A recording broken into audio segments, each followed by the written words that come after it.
Well, it's Eller to the left, and it's Steven to the right. It's Dad and Lovely Podcast, and we'll scare you every night. We'll be scaring.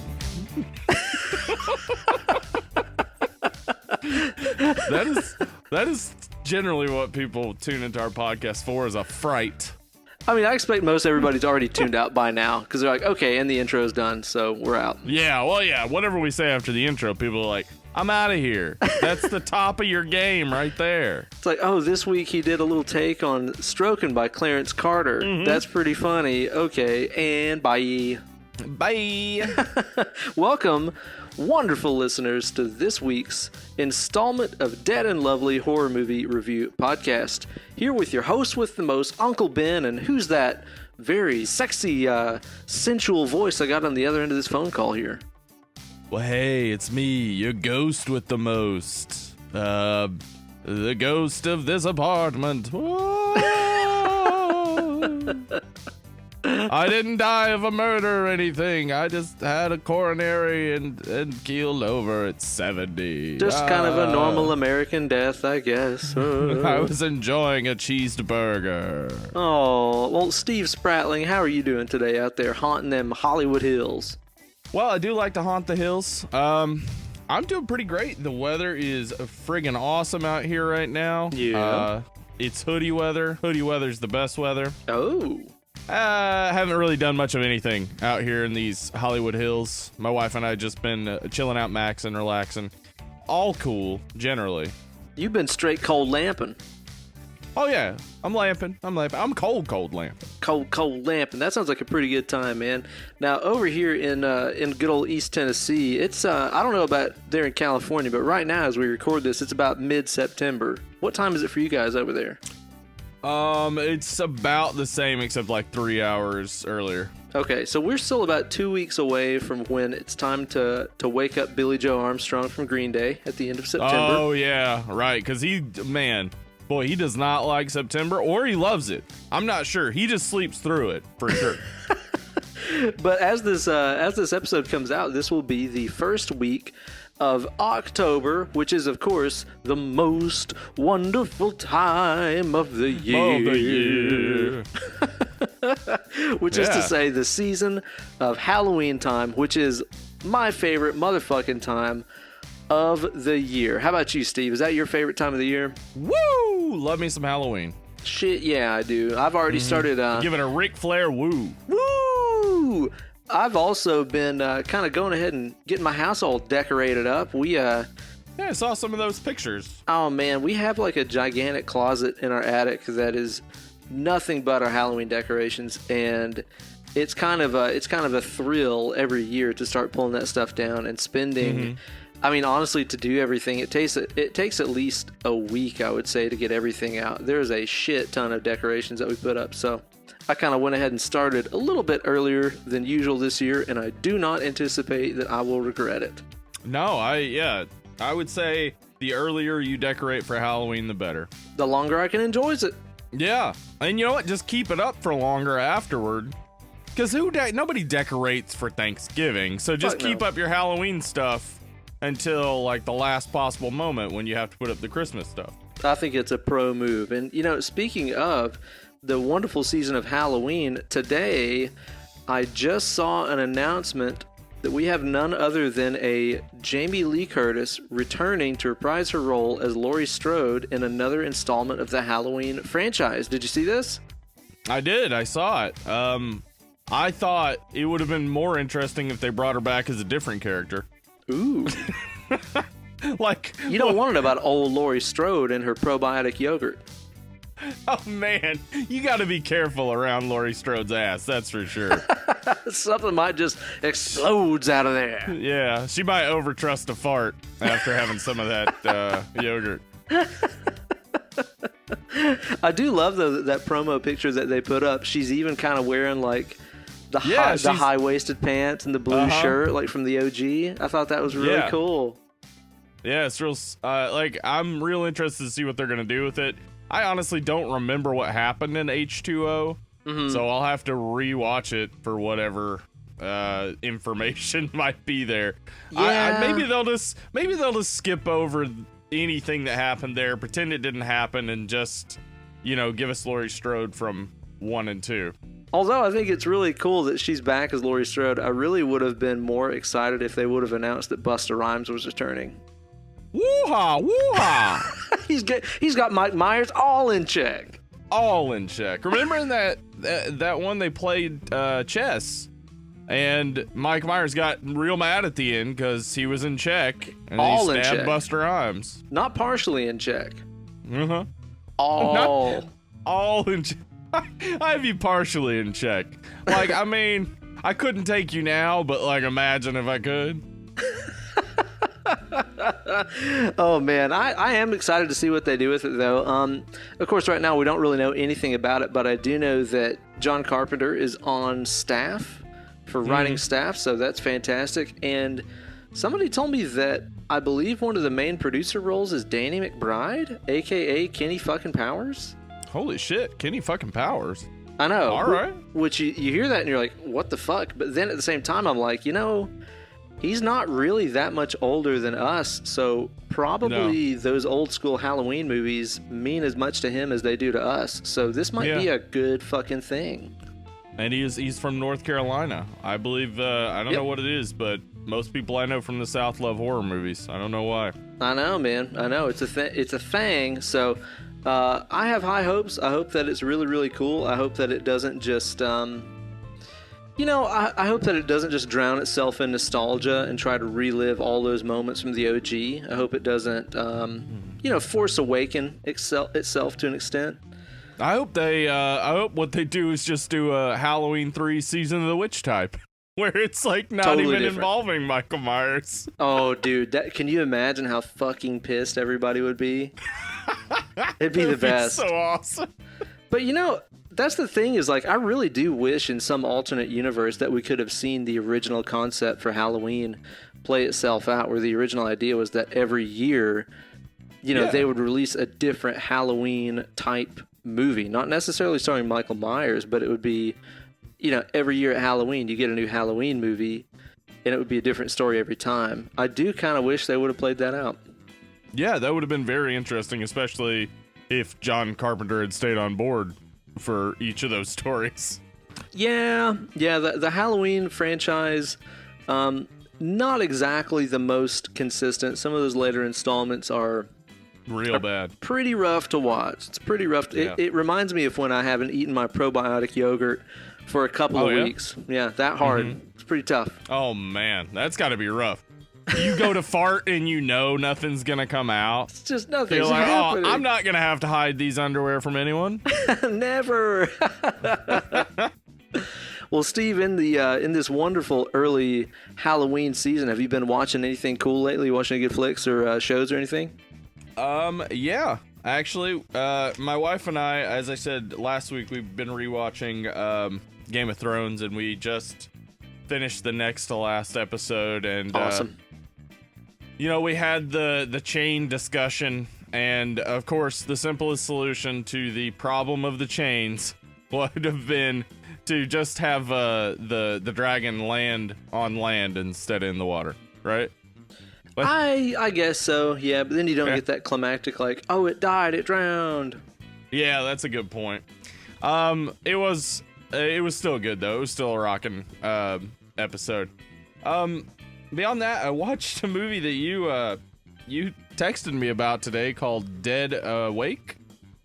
Oh, yeah, okay. Now, I haven't watched this yet. I was on Instagram earlier today, and I saw a post from Jocelyn Donahue, who is the star of The House of the Devil, one of my favorite fucking movies ever. Go back and listen to our episode about that if you have not yet. Yeah. And she is in a new Netflix horror original movie called Dead Awake that is about sleep paralysis, and it was from the creator of Steven's favorite movie, Final Destination. Yeah, it was written by the same person who wrote Final Destination, and boy... Don't spoil it, but what do you think? It's not good. Oh, no, is it not? It's not. I didn't like it. I'll tell you what, though. It sure does seem to be in love with Nightmare on Elm Street. Okay, so it pays a lot of fan service to that kind of thing, huh? Yeah, you could say fan service, or you could say like all of the beats are pretty much the same for a good portion of it, and there are even shots that are like exactly the same, and they even have conversations that are like almost exactly the same.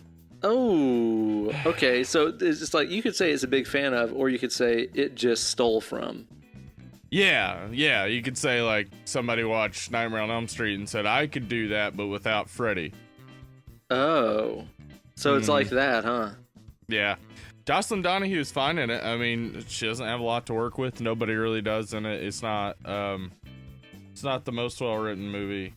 Certainly has some shades of Final Destination. Oh, a lot of that research in there.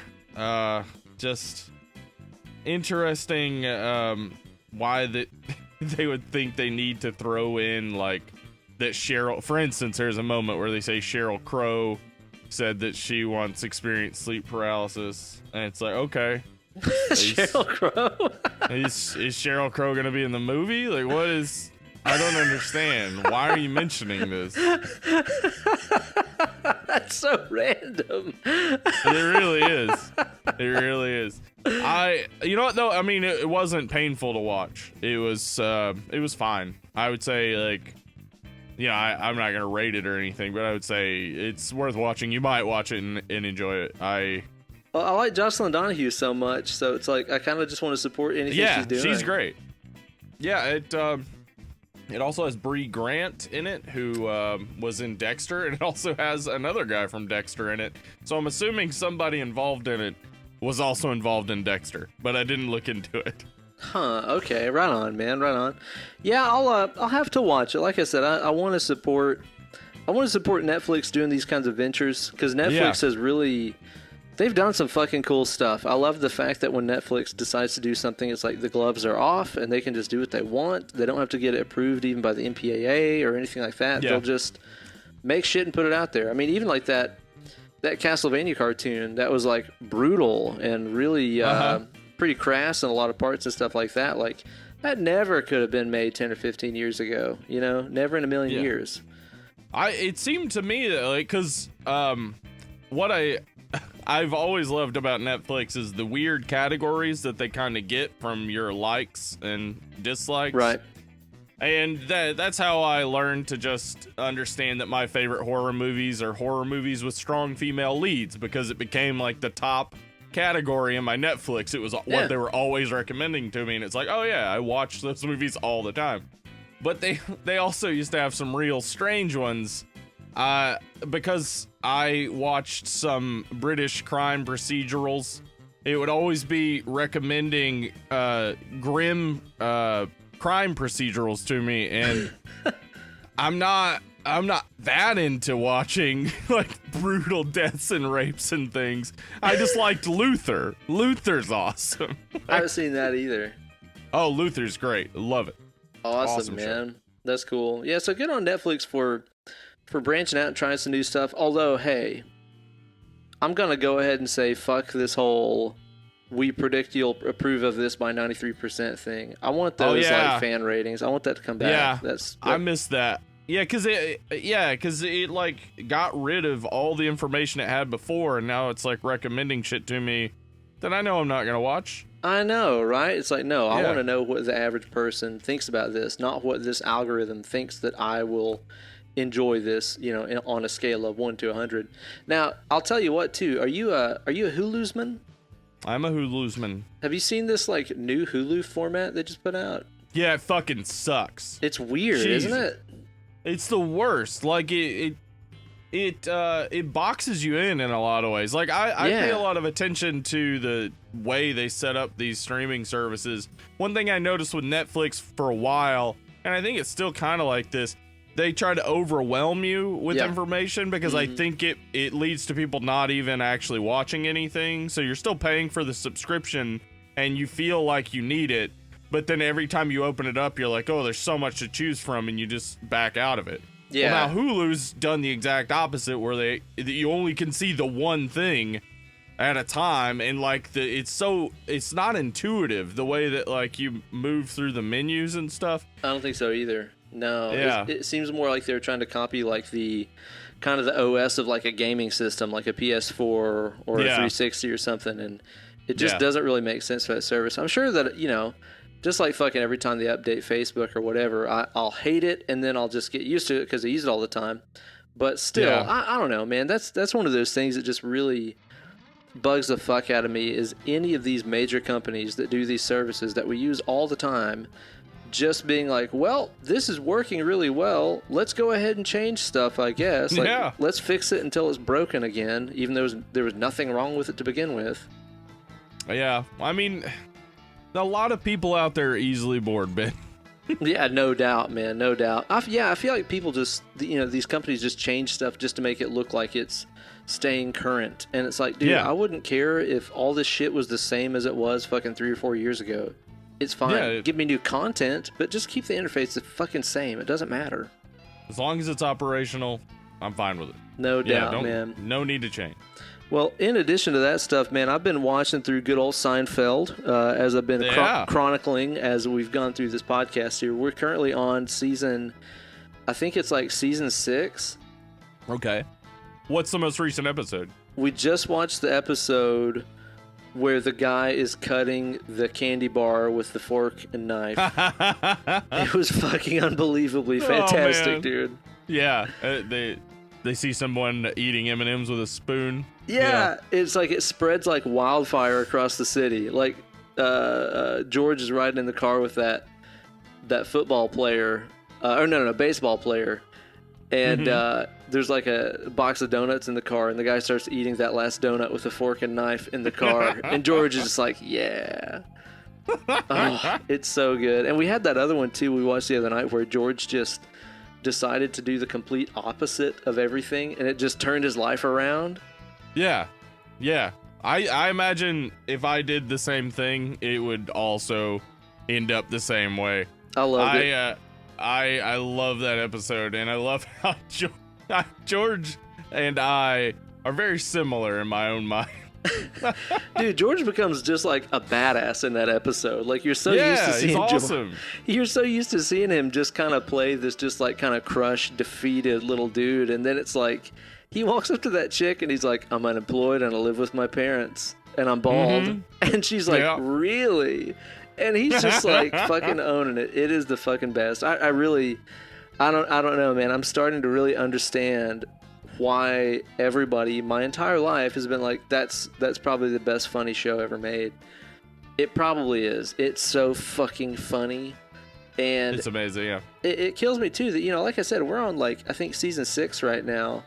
And it's every bit as funny as it was on season 1, maybe funnier. It's like it just it kind of keeps doing the same thing. Is the secret? Yeah, exactly. Yeah, because it's like, you know, the characters more and they've developed them more. But I mean, really, nothing in the show has really changed. It's just I don't know, man. It's one of those things that, like, I know, of course, you're a writer yourself, and it's like I just can't imagine writing stuff that is that consistently funny just over and over and over and again. You know, in like 22-minute shows, writing stuff that is that funny that many times. That's like lightning striking the same spot 300 times, you know? Yeah, it's insane. Because from what I've heard from the writer's room at Seinfeld, it was you know, Larry David really making the decisions and really deciding direction that they would go, but he, you know, took input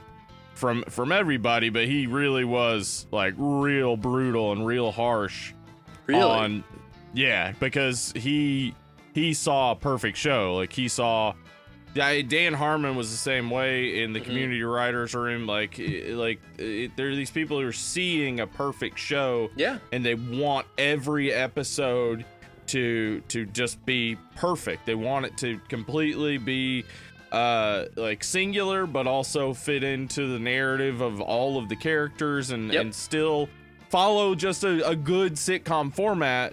Well, you know, a good, you know, Louis is great, but Seinfeld isn't Louis. Like, Seinfeld, every episode is going to follow a particular format. It's not going to get all over the place and have, you know, real highs and real lows and get into real deep human emotion like Louis does, Right. it's going to make you laugh over and over is what it's going to do. Yep, basically, man. Basically so. I mean, to me, it's like...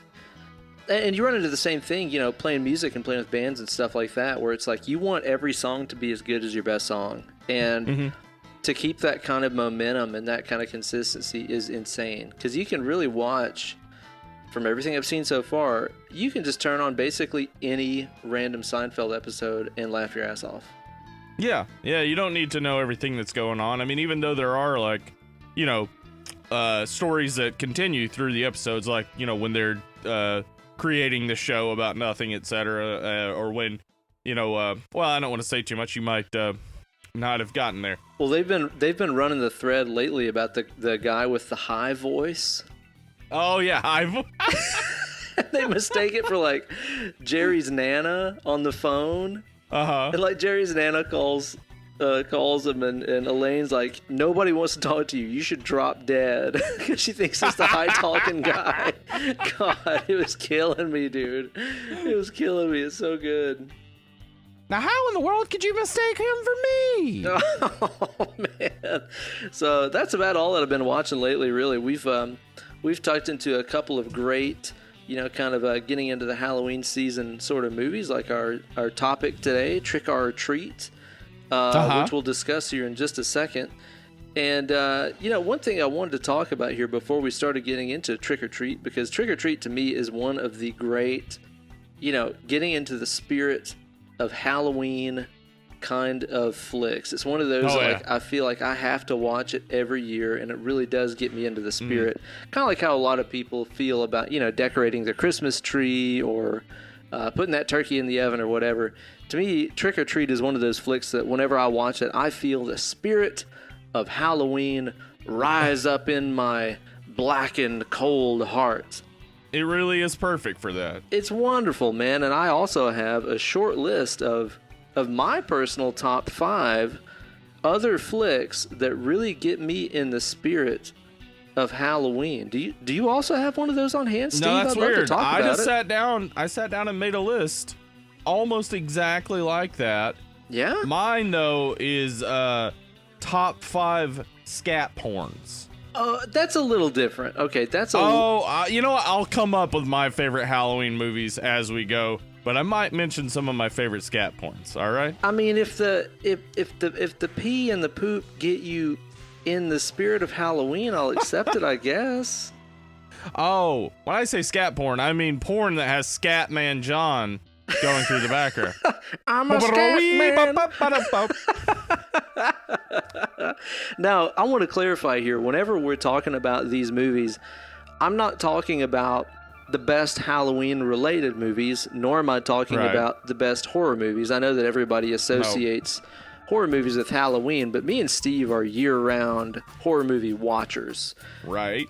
So there's a lot of movies that I'm sure are not going to make our list that are horror classics, but I'm just talking about the movies that, like, when it is, you know, around that October, late September kind of time frame, it's the movies that I have to watch. And it's also mostly movies that I only watch during this time of year. I mean, kind of like how, you know, you'll only watch fucking... whatever, Elf at Christmas time. It's like there's certain movies that I'll only watch at Halloween. And that's kind of what I put on my list. It's the ones that I gotta watch every Halloween season that really kind of get me in the spirit. Now, the one that I typically see as sort of our gateway to Halloween, it's usually kind of the first sort of, you know, October-y sort of movie that we watch at the first of the Halloween season, which is odd because actually this movie begins at Christmas time. Is it Nightmare Before Christmas? Nope. All right. We actually watch that in between Halloween and Christmas because it kind of has elements of both. Right. The first kind of Halloween flick that we usually watch to sort of kick the season off is good old The Addams Family. Awesome. That's a good one. It's so good. We talked about that, I think, a couple of podcasts ago, but yeah, I think that is just such an original and singular movie. It has this super morbid, dark, really warped kind of sense of humor about it. It's got a great aesthetic. The way the the family and the house looks and feels and acts is wonderful. There's also this just like super awesome family dynamic within the Addams where it's super fucked up and it's super weird, but actually they're probably a better family than you are, you know? Right. I absolutely love it. The casting is phenomenal. Raul Julia, fucking Angelica Houston. So many great people all over that movie. That's one of those ones that we typically kickstart the Halloween heart with over here at the old Petler Inn over here at my wife and I's place. Well, I'm going to go ahead and say Nightmare Before Christmas. As I already mentioned it, my wife and I don't watch it leading up to Halloween. We tend to watch it on Halloween night as sort of a transition to what I've said before we do, which is called Halloween Christmas, where from Halloween to Christmas, we just watch generally Christmas-themed horror movies. Yes. But Nightmare Before Christmas, we always watch on Halloween, so it always reminds me of Halloween. So that's kind of your gateway to Halloween Christmas. Yeah, it's like the perfect. Crescendo to Halloween. The perfect night ends on Halloween with Nightmare Before Christmas, and then going to sleep like old people. It's so good, man. The soundtrack and everything there is absolutely unforgettable. Did you ever hear that soundtrack record that came out several years ago that is all kinds of bands like Marilyn Manson and all kinds of other people doing tunes from the movie? I did not hear that, no. Oh, dude. I've got to send it to you. Check that out. It's the fucking coolest. I can't remember. I'm drawing a blank right now. I remember Marilyn Manson's on it, but there's a whole bunch of other people that do songs from the movie. Of course, the soundtrack is absolutely fantastic. It's wonderful. You got to try to find it on Spotify or something. Yeah, I'll check it out. That's a really good choice, man. Yeah, that's one that we watch all the time too. Again, kind of in between Halloween and Christmas, but I can totally understand watching it during this time of year. Now, my number 2 here on my list is gonna be a little flick called Hocus Pocus. That's a great one. That is a great one for Halloween. Dude, I love it so much. And it's one of those that, like, most people that I know, they, like, grew up watching that movie. Like, that was one of my wife's favorites when she was a kid. You know, she watched that every year when she was a kid. It is kind of the quintessential, like, oh, you were born in the mid-'80s? You probably like this movie kind of flicks. Yeah, definitely. Kind of the quintessential early 90s young adult, Halloween movie. I didn't grow up watching it. I watched it for the first time probably, I don't know, maybe 8 years ago, something like that. Maybe a little bit longer than that. I can't remember. But that's one of those. Yeah, you still enjoyed it, even though you didn't see it as a kid. Exactly. Yeah, I really do. And I understand that some people don't. Like our friends over at the Say You Love Satan podcast, I recommended that they watch it sometime because actually a couple of people on the show had never seen it before. And I was like, oh, man, you got to watch that. I watch that every Halloween. It's just fucking good, corny, early 90s fun. They didn't grow up watching it either. They did not enjoy it. It didn't get good to them. I can understand it is super corny. It's super cheesy. It's not scary whatsoever. It's just sort of a kid's witch kind of movie with like Bette Midler and a young and very hot Sarah Jessica Parker in it. It's just another reason why we're the podcasting world champs and Say You Love Satan. They aren't. So, I mean... Ooh, come at us, bro.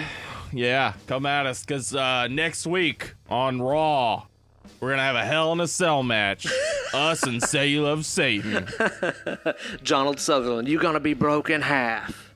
Raw! But I do love that movie. I can't not watch it at least once every year. It's just a light, fun, and actually you're going to find this sort of a thread through most of my list here. I like light, fun, childhood fond memory kind of flicks to get me in that Halloween kind of spirit. Yeah, there's something about Halloween that you want, you do want a scare, but you also want it to be fun. You want to remember how fun it was as a kid, going and asking people for candy and getting it. And that somehow, like, as a kid, it just blows your mind. Like, really? I get to dress up and I ask people for candy and they give it to me. Right, This yeah. is the coolest. Totally agreed, man. And I think probably maybe the reason that like a lot of my picks on my list are going to be these kind of childhood sort of flicks, kind of like how I mentioned before, it's like because I was fucking homeschooled, I've always loved movies that deal with like the high school life and high school dynamic and shit like that. Oh, okay. Yeah. Because I didn't have that. And also too, like when I was a kid, we kind of went through like on again, off again, like religious fervor where some years we would celebrate Halloween and other years we wouldn't. That's awesome. It wasn't. Yeah, so some years your mom would just be like, no, that's Satan. And then other years she'd be like, whatever, who cares? Yes, that's exactly true. That's exactly true. It would be that way. And it's like, Halloween's canceled. And it's like, but we did it last year and we didn't die, or I'm not burning in hell. Like, the devil isn't in this house or anything like that, but okay. The fact that you mention high school movies and whatnot actually moves into my next one. Yeah? Which is interesting because for me, what this does is it has the look of the feeling of fall. Like, it is set in the fall, but it the way it looks, it makes you feel like you kind of smell it and you can kind of feel the crisp air. Oh, yeah. And it's strange, though, that the title of the movie is All Cheerleaders Die. It's about some cheerleaders who get some witch powers, and it's set in high school. There's cheerleaders and football players. There's nice fall weather.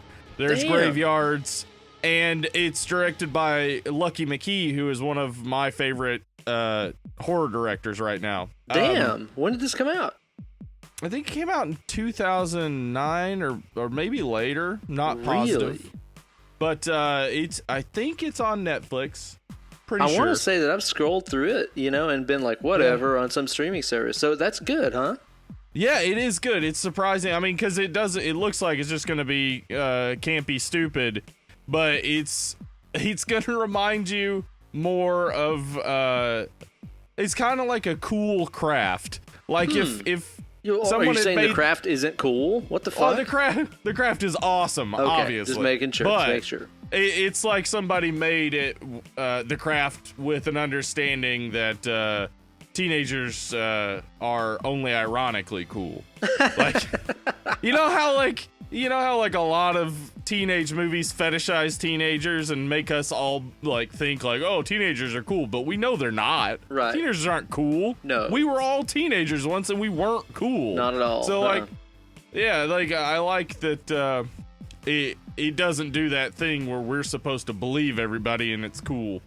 Man, have you ever done that thing where like you think back about being a young man and you're like, God damn, I'm so glad that I didn't have like social media or a YouTube channel or a podcast when I was a teenager. That would have been the worst. Oh, God. Oh, my God. I would have put up so much humiliating shit that I would want erased from my history for fucking ever. But of course, it would be unerasable, man. And you know what? Also, of course, it probably would have made you a YouTube star, because that's the type of shit that makes huge stars. The bad way, like the my God, look at this guy kind of way. Well, you know what though? Really, I just would have been Davy Stranger, only younger. It's all that it would have been. That would be awesome. And like this podcast would be you and me talking about like how fucking deep American Beauty was and how we really related to that fucking plastic bag blowing around in the wind and shit. Yeah, I mean. And we would have been talking about Thora Birch's boobs, but it wouldn't be weird. Because it's weird now, because she was 16 then. Oh, God, yeah, you're right. Mm-hmm. But we'd have been 16, so I guess it's okay. Yeah, it's cool to talk about 16-year-old boobs when you're 16. I guess. The moment you turn, I'd say, 21, 16-year-old boobs are less cool. That's the line, huh? Mm-hmm. Yeah. Not according to the law, young man.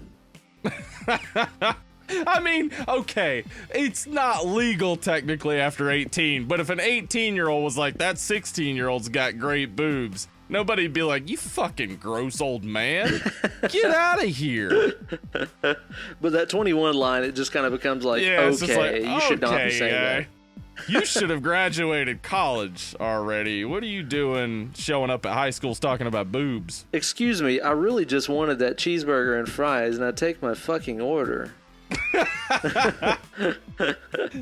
So, Ben, what's your next movie? Well, my next movie that I've got on my pick, and by the way, these ones that I've been putting up are kind of in chronological order. I forgot to mention that earlier. Like, okay. Addams Family's how we kick it off. Hocus Pocus is when it gets real.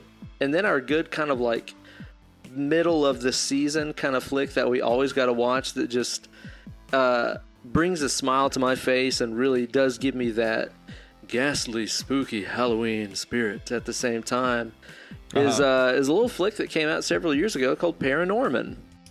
Oh, I like Paranorman. I love that fucking movie so much. It is a stop-action flick from the same people who brought you Coraline and a whole bunch of other fantastic flicks. A lot of work went into it.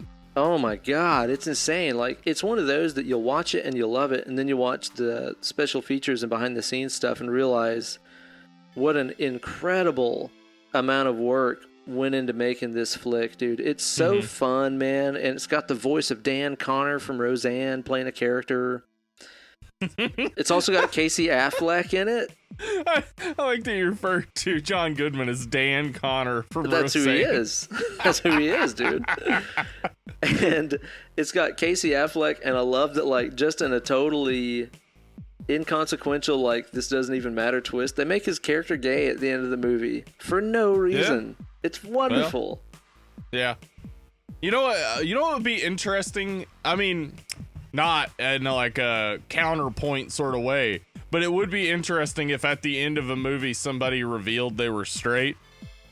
Oh no, I'm straight, dude. Yeah. I've always had this like thought that, you know, because I think that a lot of what happens when people come out to their parents and friends as gay is what happens is now your friends have to think about your sex. It's true. And that's why some people are grossed out by it. Because, you know, whatever, they're grossed out by two dudes having sex or whatever, but also because they have to think about you having sex and they don't want to. Yeah. So I think to sort of even the playing field, all of us always should come out to our parents and friends and just let them know what sort of sex we're interested in, so that it becomes less of a thing for people to come out and say I'm gay. Because it's like, well, yeah, when your brother came out, he told us he liked a thumb in his ass. Like, Mom, Dad, I just got to tell you guys, blowjobs are kind of the best thing for me. Oh, okay, honey. Well, that's nice. No, but like, I really like them. And I like a girl to just wail on my beanbag while she's doing it. Okay, son. Okay. We can just move on. That's quite enough. I know what you mean, though. It's like that's really what makes people uncomfortable is just thinking about, oh, so that's how you do it, huh? Okay. Yeah. I gotta know now. Yeah, I mean, maybe I'd love it if we lived in a world where nobody had to come out ever, because it's just like, who fucking cares? Do whatever. Yeah, who fucking cares? But since we live in a world where people have to come out as, you know, straight allies, we should totally like make it just as awkward for everyone to find out you're straight as to find out you're gay. Yeah. I think that's a great idea. Just make it fucking awkward for everybody. Yo, Steve, I heard you crack open a cold beverage there a second ago. What are you drinking on? I am drinking a vodka soda lime. Love me a vodka soda lime. You know what I had earlier today that I thought was really, really good? This is one of my favorite drinks to have out on the porch. This is a good porch drink. So, of course, we all know of the good old vodka and lemonade, which is one of my favorites. Yeah, delicious. Especially when you make it with a real simple lemonade, which tastes like actual lemonade, you know? Yeah. But, you know, these days, I actually kind of find that a little bit too sweet and sugary. So I'll typically do something like 1 part of a vodka, 1 part of a lemonade, and then 1 part of like a club soda. Oh yeah, okay. I like this. It's wonderful. It's wonderful, man, because it cuts down the sweetness of the lemonade. It cuts down the the alcoholic booziness of the vodka, and it gives you a little bit of fizz. It's wonderful. Also, It'll get you drunk. It'll get you drunk. So I like that aspect of it very much. I'm currently having a LaCroix peach pear sparkling water, which I love so much. The peach pear is just the jam of jams. Yeah, peach pear I'm a fan of. I also like the Polar brand cranberry lime. Dude, that's my number one. That's my number one. That's awesome. It tastes like a fucking Sonic cherry limeade. Yeah, it's so good. It's also great with vodka too. Yes, of course it is. It's so good. Well, Steve, what's your next choice here on your list? My next choice here on the list is one that we do watch leading into the fall, and we did watch recently, Sleepy Hollow. Oh, dude, that almost made my list too, because we watched that like every fucking Halloween. I love Sleepy Hollow, and so many people miss the point of that movie. Yeah, I think so. Yes, I think it's a real good flick, just like you get that nice northeastern like grayness. Oh yeah. And there's a lot of fun to it. Like, so many of the actors are from Harry Potter movies, so that's fun too. Yeah. But there's like a lot of humor to it, and then also it's really gory.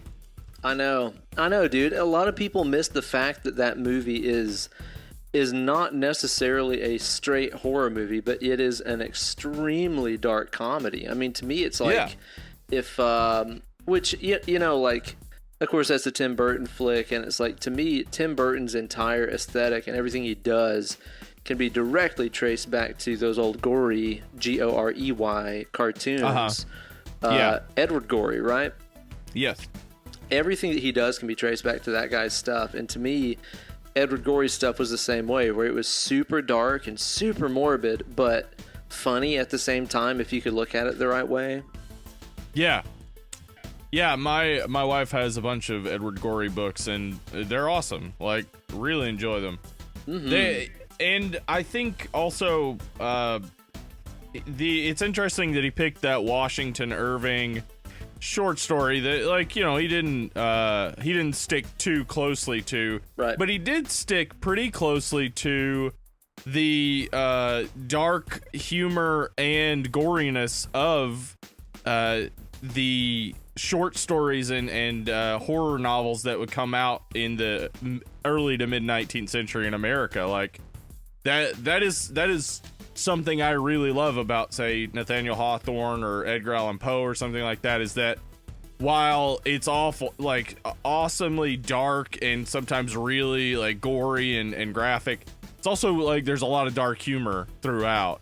And that's what I love about Sleepy Hollow, is just dark humor throughout. I think so. And dude, it's like, I think that's why he even went to the length of like casting fucking Christopher Walken as the Hessian. It's kind of like, just to put it out there, it's like, hey, you guys, I'm having a little bit of fun with this subject matter. It's like, that's why I made Christopher Walken the fucking Headless Horseman.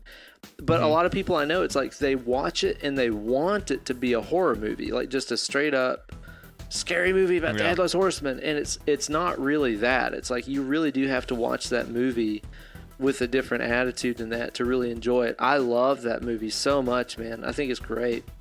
Yeah, it's awesome. So what's your next one, man? All right, so my next one here on my list is one that became very endeared to me, which, again, timeline-wise here, we're talking about, you know, maybe about the week or week and a half leading up to the actual day of Halloween.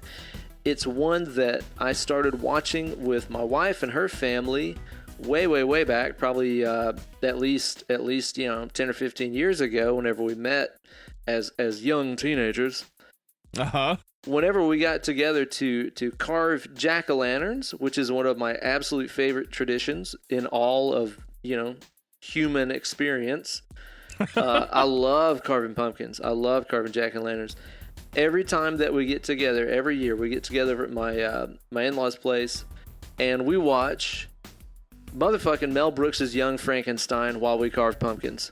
That's awesome. That is a good choice. It's one of the motherfucking absolute best. I love Young Frankenstein, and it's the kind of thing where it's like, we've all watched it so many times that, like, you know, as the movie is on and we're all there carving our pumpkins and shit like that, we're basically just reciting the movie the whole time. And it's gotten even more fun because, you know, over the years, it's like we've also all started kind of like boozing and stuff a little bit while we do it. Yeah. So it's definitely enhanced the tradition greatly. I fucking love that movie. It is brilliant. And there's not really a lot of kind of modern analogs to that. Not really a lot of analogs to that period where it's like kind of horror. It's very funny. It's very silly, but it's still like, I don't know, relatively clean and family friendly in a way. Yeah. Yeah, it is. It's one I remember watching as a kid for sure. And my grandparents, I remember my grandfather watching it and just dying laughing. My grandfather loves Mel Brooks movies. Shit, yeah. But I remember watching it just as a kid, and other than maybe like the roll in the hay jokes or whatever. Oh, I love those too. Yeah, it is. It really is just like a family-friendly, funny, goofy movie. What huge knockers! Thank you, Doctor. Thank you, Doctor. Yeah. Dude, and Terry Garr is hot as hell in that movie too. Very attractive, yes. Oh, and dude, Madeline Kahn, brilliantly fucking funny in that movie too. I love Madeline Kahn. Oh, God bless her. So funny. She is an all-time human treasure. Fucking love it. So yeah, Young Frankenstein, that's one of those that like, again, it gets me in that Halloween spirit. I only watch it during Halloween, and I always watch it while we are specifically carving pumpkins with the fam. So that will always be one of my all-time jams forever and evers. So what's your next one you got on your hit list there, Steve? Well, we talked about this one last week, and I think it is going to become a tradition in my home. That is Monster Squad. Yes! Yes! The Monster Squad is perfect Halloween movie. Yeah. It's got all the monsters you want, all the family fun you can imagine, and all the kids cussing that you need. It's great. So good. Dude, I meant to mention actually on last week's episode, I watched Monster Squad last week for the first time ever. Yeah. And it's the best. Awesome. It's the fucking best. I love it. It's one of those that definitely holds up, and it's not just that I was a kid and liked it because it was flickering images on a screen. Like, rewatching it, it was like, yeah, this is great. The script written by Shane Black, it's quick. It's like fun. Everything that's happening is insane. There's a goddamn Dracula throwing dynamite. It's so cool. A great Tom Noonan Frankenstein. Yeah, it has that like scene where even though I had seen this movie, it has the scene where Frankenstein walks up to the girl next to the lake, and it's like in the original Frankenstein, he throws her in the lake and she dies. And so even though I had seen the movie and I remembered the little girl doesn't die, I was still tense in that moment. Like, oh shit, what's going to happen? And then it gets adorable because that little girl and Tom Noonan is like just adorable overload in that movie. We got to cover it on the show sometime, man. Absolutely. I mean, like I said, I didn't grow up with that movie. I literally just watched it for the first time like a week ago. And I was instantly in love with this movie. Like, as soon as it starts, I'm like, oh, fuck yeah, this is the best. Mm-hmm. So it's kind of like the movie that I always wanted to watch when I was a kid, you know? Yes, it's exactly it. Because it's like Goonies with monsters. It's like, they've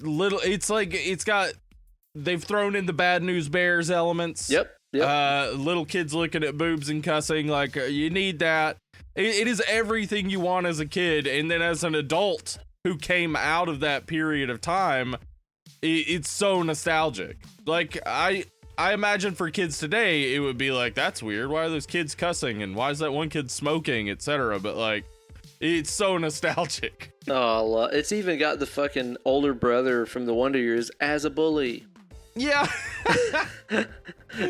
Perfect bully, though. That kid's face is just bully. Oh, man, dude. And how about that fucking soundtrack with that rock until you drop? Party till your heart falls out. Oh, man, dude. And then, like, that rap at the end.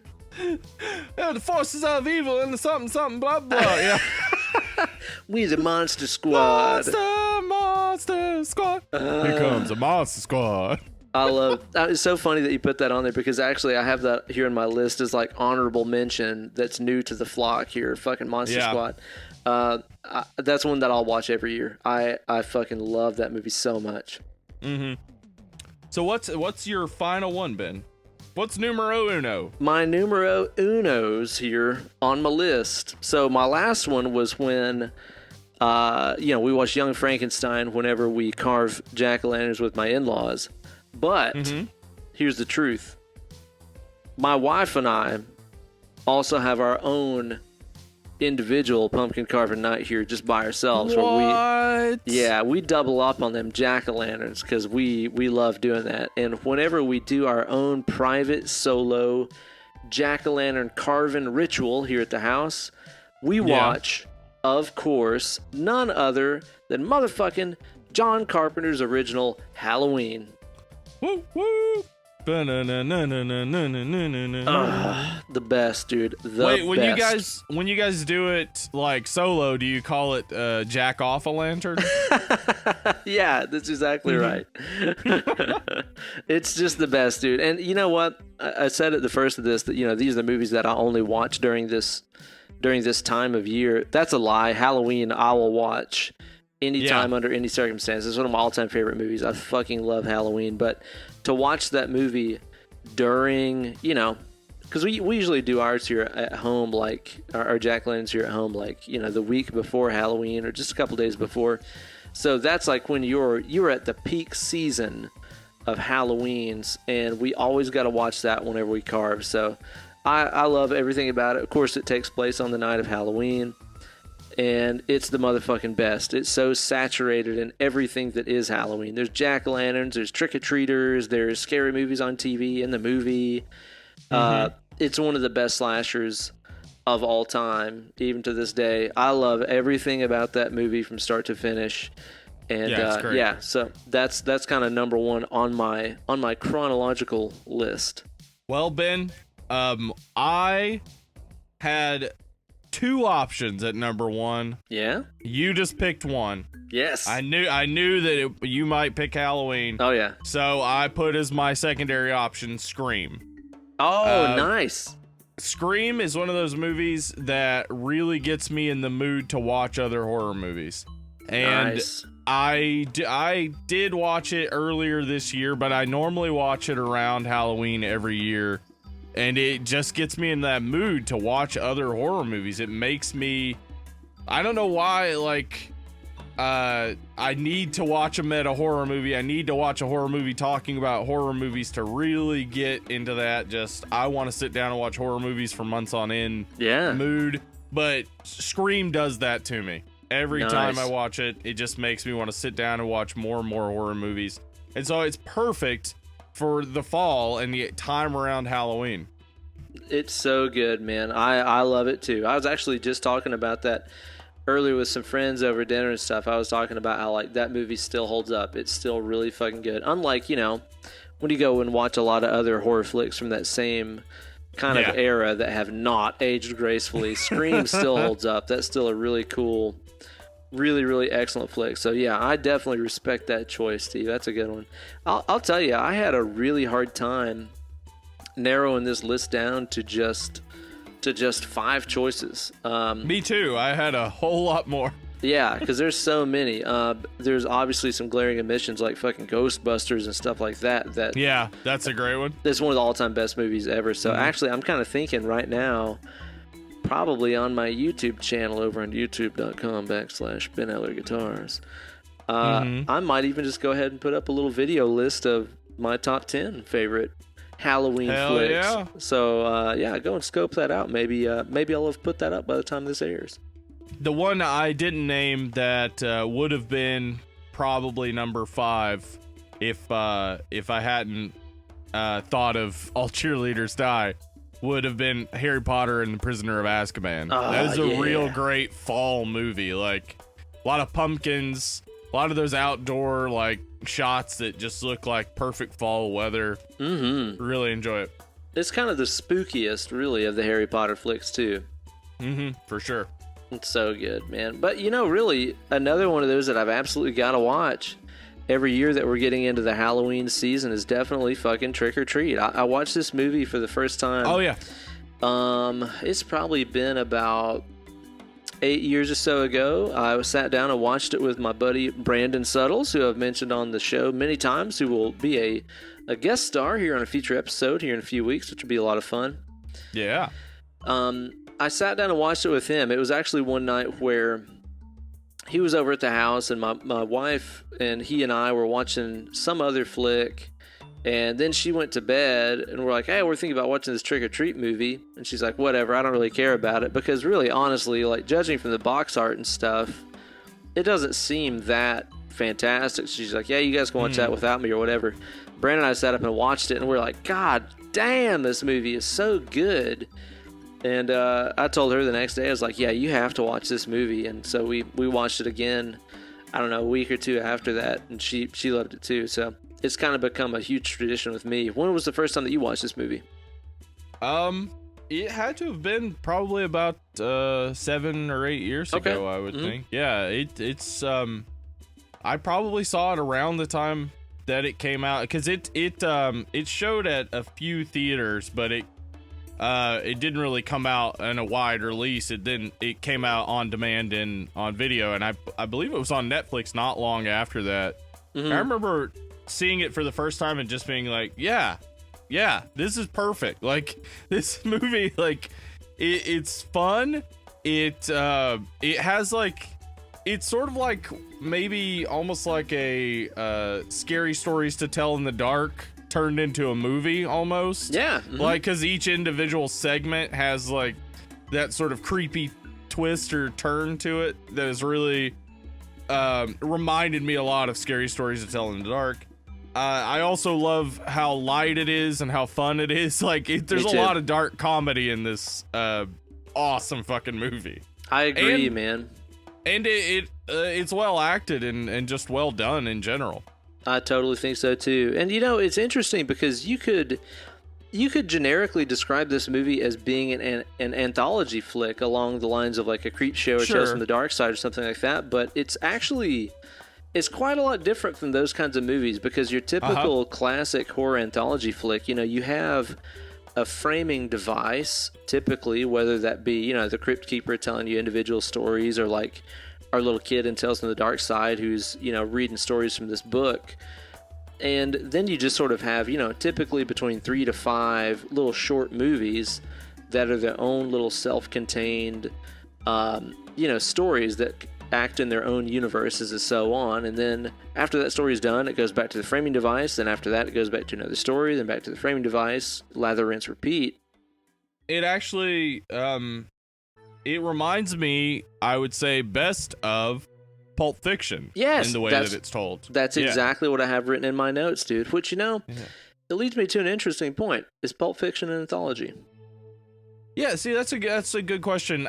Pulp Fiction fits more into the element of Pulp Fiction itself. That is a bunch of individual crime, noir stories in one little magazine, but they weren't necessarily held together. Right. And that's what Pulp Fiction adds to it, is this like thread that runs through it that holds all of the stories together. And Trick or Treat does exactly that, where all of these stories are happening all in proximity to one another, and you can see characters from other stories in the background of different stories. Yeah. But it's all one night in one area, one small area, and all has a similar theme, and that theme is that you need to keep Halloween tradition, or bad things could happen. Wow. So you think that's kind of the moral thread that kind of runs through the stories? Yeah. Yeah, the moral of the tales is that if you keep the Halloween traditions, if you you know, set out your jack-o'-lanterns, you give out candy, etc., then you should be safe from evil spirits. But it also then puts that back on itself, and we get the story of the principal who gives us the information about how you're supposed to keep these traditions to keep the evil dead spirits at bay, but then he ends up ironically getting killed, even though he keeps all the traditions, but he gets killed by werewolves. Well, that's because he's going around tricking and not treating. He's not treating. Yeah, he tricks the kid into eating the poison candy, and he ends up kind of like tricking that chick into, he bites that chick when he's in the vampire kind of costume, so he kind of gets punished. That's the thing that I think I said about it, that if your story hangs on belief, that it's a real flimsy pretext and can easily fall apart. Well, this doesn't hang on belief, but to survive Halloween, not only do you have to keep the traditions, but you have to be a strong believer. Right. So the people who are strong believers and the people who keep the traditions are the ones who survive trick or treat. And everyone else gets the axe. That's a good point. And, really now that you're pointing that out, it's like I'm thinking about the characters in the movie that kind of made their way through it alive, and they were the ones that did kind of uphold the traditions. And this is a really cool flick because to me, I don't know, man, it's like do you define this as a horror movie? Is this a horror movie? Yeah, I think if it's all it hits all the little check marks on the list for a horror movie, but it's different. Like it has more of a whimsical feel to it. Yeah, because it's definitely fun and funny. Yeah, it reminded me a lot of Tales from the Dark Side, the show, and Tales from the Crypt, the show, where a lot of the stories kind of have ironic ends that are they're darkly funny, and so it's interesting because one of the main segments, which is when you have Mr. Krieg and Sam, which is the little footy pajamaed, cute little Halloween spirit or whatever. The Mr. Krieg and Sam segments where they're basically fighting in the house reminded me a lot of an episode of Tales from the Dark Side called Halloween Candy, which is directed by Tom Savini. Oh. And if you watch that, I mean, there are some major differences, but there are also some real similarities where you can see how one is inspired by the other. But what you get from both of them is like this funny sort of ironic twist at the end. And I think this movie really relies on that. So it's still horror, but it's more like the anthology shows than it is like an anthology horror movie. Well, see, to me, this movie, again, it's easy to kind of classify it as horror, but it's so fun, and it's not really necessarily very scary throughout the flick. No, it's more of like let's say a movie like Cabin in the Woods, where it's clearly a movie that was made for horror fans. It's not necessarily a horror movie itself, but it's definitely made for horror fans. Kind of in the same way that like a band like Ghost, they're not necessarily metal, but they're definitely a band for metal fans. You know what I mean? Right. Yeah. Yeah, I see like how that plays out, and like I think that might be a separate genre within horror. Yeah. I wouldn't know what to call it. But it pays a lot of fan service, and it definitely is something where like say for instance the werewolf women segment, the thing we're supposed to be expecting is that something bad is going to happen to these girls. Right. But it's subverted. And your average viewer would probably, not somebody who doesn't like horror movies very much, would maybe find that interesting. But a horror movie lover is watching it and seeing it's hitting all those points where you're like, oh, this is going to end bad for this girl dressed as Little Red Riding Hood. Yep. And then it's totally subverted and totally like awesome ending where she's a fucking werewolf. Well, that's the thing about this movie, is because it is playing on the expectations of the horror movie fan. It's not playing on the expectations of the usual normal person that just watches regular flicks. It's like, this is totally written for horror fans to be like, oh, you think this is what's happening? No, this isn't what's happening. Yeah, but it's not like it's not overly wrought. Like, it's not trying too hard to trick you. No, It's just, it lulls you in with, your expectations. It lulls you in, and then it just subverts them pretty gently. Like you're expecting, oh no, this girl's walking down a dark forest path, and there's a guy after her who we've already seen kill another girl. Like, things bad are gonna happen, and then it does happen bad, certainly for that guy. But that's not, you really expect him to be the predator, and he ends up being the prey. Absolutely so, man. And that's the cool thing about this flick, is the way that it does toy with your expectations if you are a horror movie kind of watcher. Now, in this flick, it is constantly going in and out of the narratives and timelines of about 5 different stories, very much like Pulp Fiction does, where it's like, again, unlike other anthology films that tell you story A, start to finish, story B, start to finish, you're constantly going in and out of, story A, which takes place at 9 o'clock, and then story B, which starts at about 7 o'clock and ends at midnight.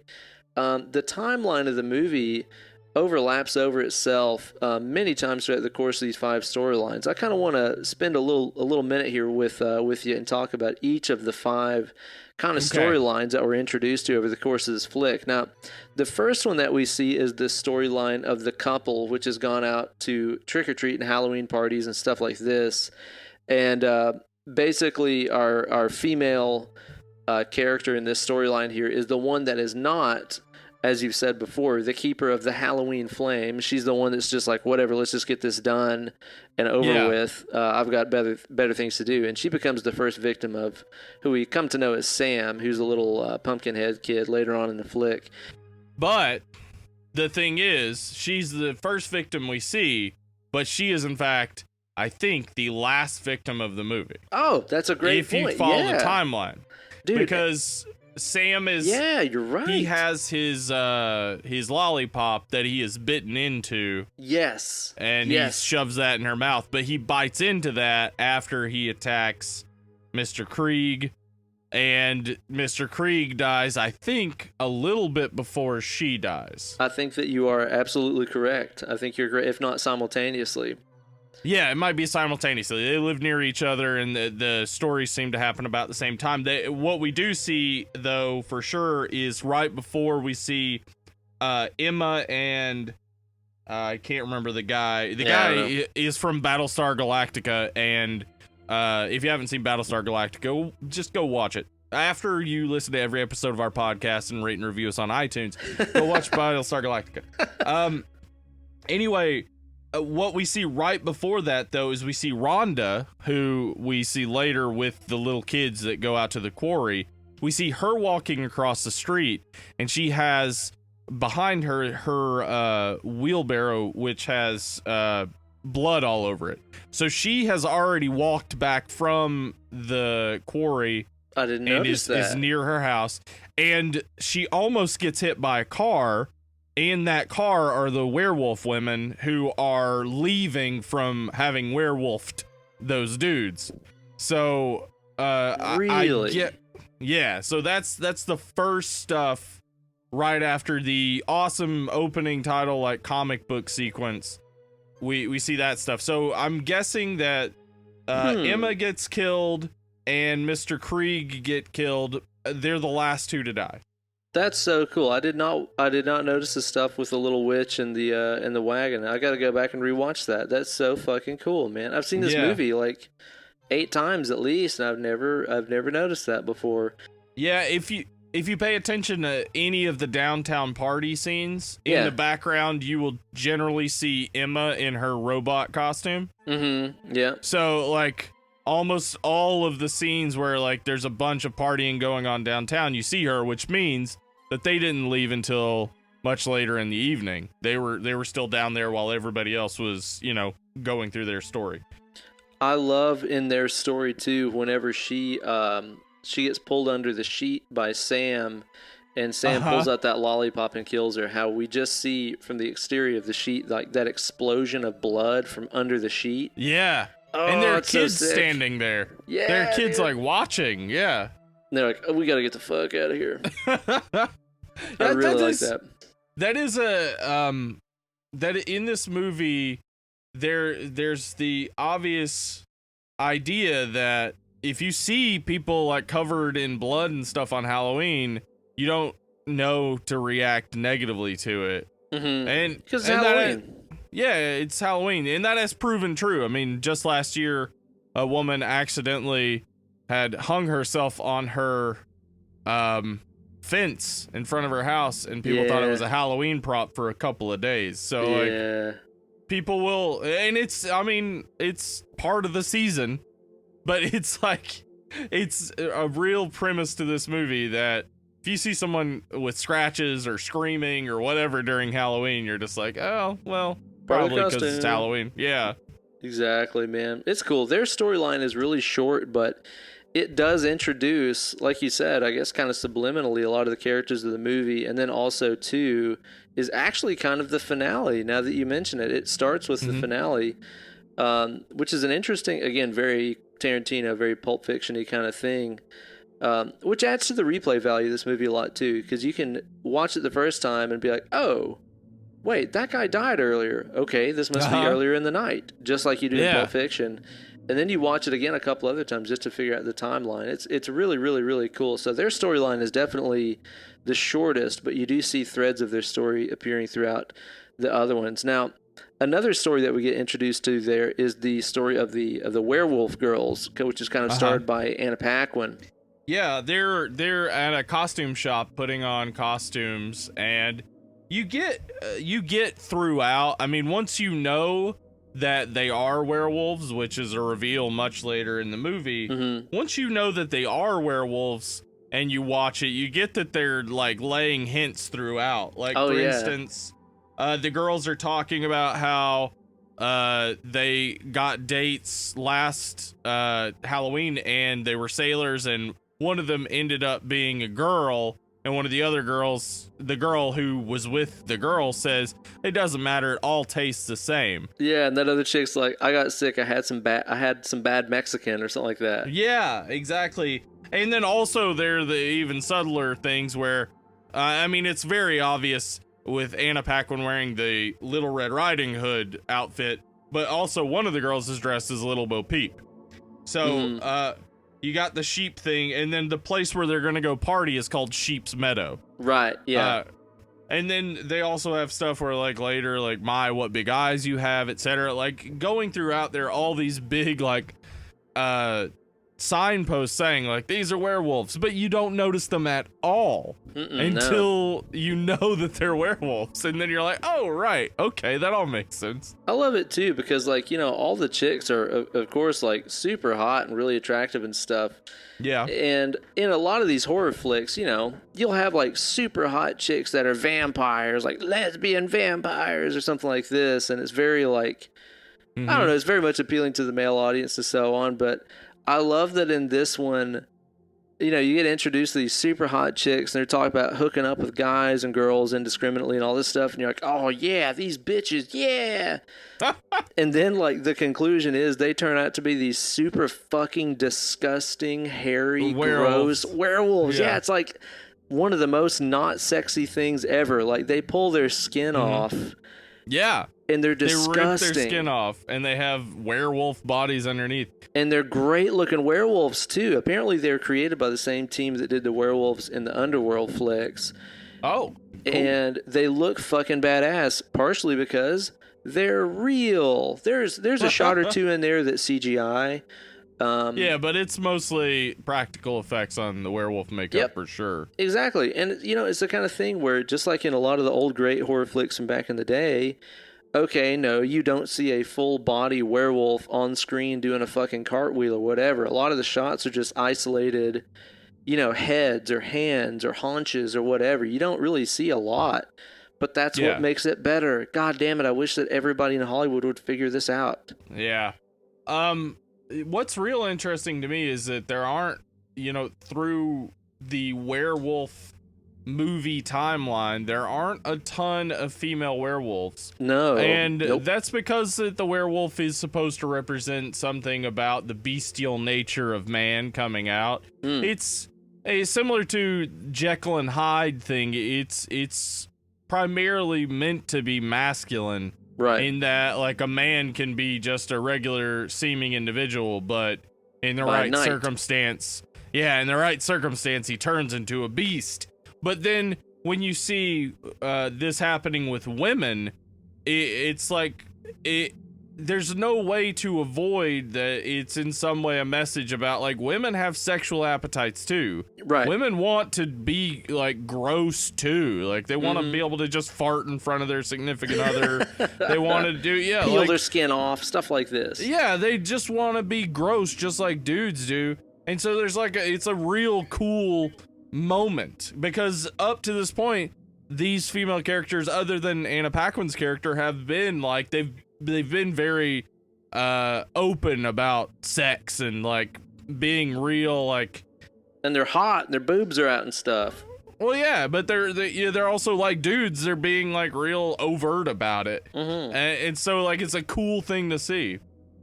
I like that too. It definitely plays to the audience of horror movie fans that typically are not used to experiencing that kind of thing in flicks, which I think is really cool. And in that werewolf storyline, they also have an encounter with one of their victims, which we're introduced to much earlier on in the movie, which I love that when we're introduced to the school teacher character, he's very much the like principal, yeah. The principal, yeah, there you go. He's like in a position of power and dominance and stuff. Whenever he crosses over into their world, he gets fucking dominated and killed by these chicks. Yeah. Which I love seeing too. Now this guy, what is his fucking name? I've got the IMDb pulled up here. Hang on. Stephen Wilkes, I think. Yeah, that guy that plays the principal. Oh, I don't know the actor's name. Oh, okay. Well, he's one of those guys that like you've seen him. In a million you've seen him in movies. a million things. Yeah, he's that guy. Like he's a great character actor. Where Dylan Baker is his name. Dylan Baker. Yeah. And to me, dude, whenever I see that guy, I think about this movie that he was in. I think in the late '90s or early 2000s, called Happiness. Have you ever seen that movie? It is beyond fucking weird, dude. It's kind of a movie about a whole bunch of different characters and their own little storylines. Kind of sort of like this, I guess, but not a horror, not funny at all. Okay. It's fucking weird, dude. And in this movie, he plays like a pedophile who is basically, dude, he's planning on like drugging and raping like one of his son's friends in this movie. It's fucking weird.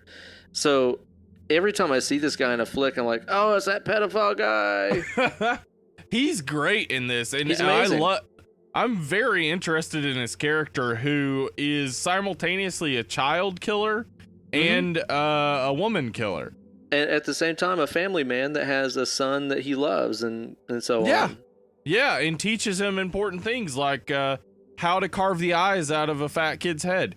Out of Thurman Merman from Bad Santa. Thurman Merman's head, yeah. Dude, it's so good. Basically, his whole story, his main story here is that he tricks a kid that goes to his school into eating this poison candy and kills him and is going to carve his head like a jack-o'-lantern along with his little boy son who's like, maybe 7 or 8 years old or something like that. Yeah. And his story is actually, I would say, the central story because it's the one that touches the most characters. The most characters, because after he gives Thurman Merman the poison candy, and there's a real comical scene of him moving a fat kid who's spurting blood everywhere around his living room. Also, that vomit scene is just one of the grossest vomits in any movie Real ever. gross. Oh, the sound effects and stuff are so fucking gross. As he's dealing with all that and there's blood all over his floor, trick-or-treaters come to his door, and those trick-or-treaters are Macy and her friends, who we will see in a later story. And behind Macy and her friends is Sam, who he gets a candy bar from him, and that candy bar has a razor in it that Sam then uses in the scene later with Mr. Krieg. Oh shit, does it really? Yeah. And whenever, after those trick-or-treaters, etc., it shows Principal Wilkes go into his kitchen, and you see he has set up a candy bar that he's slipping another razor into. So I noticed that this time. Yeah, there's like all kinds of bottles of like cyanide and shit like this along with these candy bars. Yeah, and then Principal Wilkes is in the back in the hilarious scene, but he has a conversation with Mr. Krieg, who is his neighbor, and then later, of course, he is the vampire who's with the werewolf chicks and stuff. So it's like his story is pretty central to everything that's going on. Very much so. The scene where he's in the back burying Thurman Merman, and there's another kid in the hole where he's burying Thurman Merman. It's so funny. One of the funniest things that happens in this movie, his son says somebody is an asshole, and his dad, who is covered in blood, burying two kids and is gonna go out in a little while and kill one woman and try to kill another, says language. Yeah. It's so perfect. Because it's good. like, I mean, like, that's in some way like a poke at the MPAA, because like language can get you an R rating, but violence can still be PG-13. Like, but it's also like just this perfect juxtaposition of like, yeah, we cut up bodies in this family. Like, we cut eyes out of children's heads, but we don't say assholes. Yeah, exactly. That's too far. Cross the line. It's really cool, man. And then there's also stuff in there too about, like, he mentions how his wife died and all this kind of jazz. It's like, you really got to wonder what this character has kind of gone through or whatever. Really, really, really fantastic. You're right, though. I guess he is kind of the hub of this whole thing, and you actually even see him way earlier in the movie at that kind of Halloween downtown festival scene. He's standing there on the street too. Yeah, he's standing there with his grocery bag, and Thurman Merman walks by with his disgusting bag of candy dragging on the ground. Ah, so fucking gross, dude. Fucking Thurman Merman. In case you're wondering who Thurman Merman is out there, he's the kid in Bad Santa. Yeah, that's who he'll fucking always be, dude. Mm-hmm. It's so good. So the principal thing sort of plays out. He buries the kids in his backyard and then goes in, and his son is talking this whole time like how he wants his dad to help him learn how to carve the jack-o'-lantern, especially needs help with the eyes. And then they go down to the basement, and there's this sort of tension like maybe he's gonna kill his kid. Yeah, he's got the knife up above and all this. Yeah, but actually what he's doing is carving Thurman Merman's head up. They're, gonna, I guess, remove the eyes and, I don't know, maybe put candles in them? I don't know. It's not really clear. But it's a really good, like, funny sort of reversal of what you're expecting there. And then we get into the story of the kids, Macy and... I don't know the other kids' names, but one of them, I guess, is her younger brother. The girl who plays Macy, though, is the sister from Dead Like Me, which is a really cool show. I think it was on Showtime back in the day. Cool. Yeah. Have you ever seen it? I have not seen it, but I heard that it was cool. Yeah, Dead Like Me is a fun show, and has Mandy Patinkin in it, so that's always sick, awesome. Man. He's Inigo Montoya. That's right. So yeah, then we have those kids, and they're going around to get jack-o'-lanterns, and there's that funny scene where they knock on the door of the adults having a Halloween party, and basically it's getting wild in there. Yeah, I love that scene. And apparently one of their gym teachers is dressed up as a hot dog, and the little boy says that he saw Coach whatever butt fucking a pig. Yeah. Which is hilarious. But if you pay attention, later in the werewolf scene in the woods, there's a guy in a hot dog costume. No shit. Really? Yeah, so apparently Coach What's-His-Name got werewolfed. Oh, dude, that's so fucking cool. I didn't notice that either. Dude, like, that's, again, this movie has such great replay value, unlike a whole lot of other flicks where it's like you've seen it once, you see the twist, the reveal, whatever it is, and you're kind of done with it forever. This has great, I can watch it again and again and notice different stuff every time kind of value. That's so cool. I had not noticed that. Their whole objective is that they're going to play a prank on this weird little gothic chick who is kind of the one that sort of values Halloween the most and understands its traditions and origins and all that kind of stuff. Yeah, she's awesome. I mean, she looks like my niece, so I automatically like her. But she's also just like this cool nerdy little girl that they're like dicks to. This is an interesting segment of the movie because I think it's the best segment, but it also is like based on a prank. So I'm like, well, fuck you. But like, it's still the best segment. Like, we were watching this the other night and we were kind of observing that like this definitely seems like the segment that the filmmakers put the most love into, that put the most attention to, you know, stuff in the sets and the costumes and all kinds of stuff. It seems like this is kind of the one that they really did sort of put the most, you know, work into of any of them. Yeah, and so, I mean, the basic story is that these 4 kids, including a guy who I guess is either Macy, the cute blonde girl, is either interested in or they're dating or something, and they use his cuteness to lure out Rhonda to this crash site at a quarry where there's this story that is told about 30 years ago.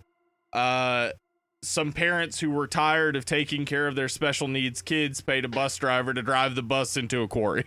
Right, yeah, which is real twisted and fucked up, and then basically those kids haunt that site and come back and kill people and blah blah blah. They're just trying to play a prank on poor Rhonda there, who's just kind of the weird, you know, outcast of the bunch or whatever. But then they kind of end up getting tied up in some shit because turns out they were right. That is real. Yeah, and Rhonda smartly leaves them behind because she's like, I believe in the traditions of Halloween. I'm safe. Fuck y'all. Yep, and turns out she is. I think that you're right. I think that this is very much about respecting the traditions of the holiday. Because even when we're introduced to her character, she's talking about, you know, it started off as the tradition of, you know, Samhain or Samhain, as she says it, or whatever in the flick.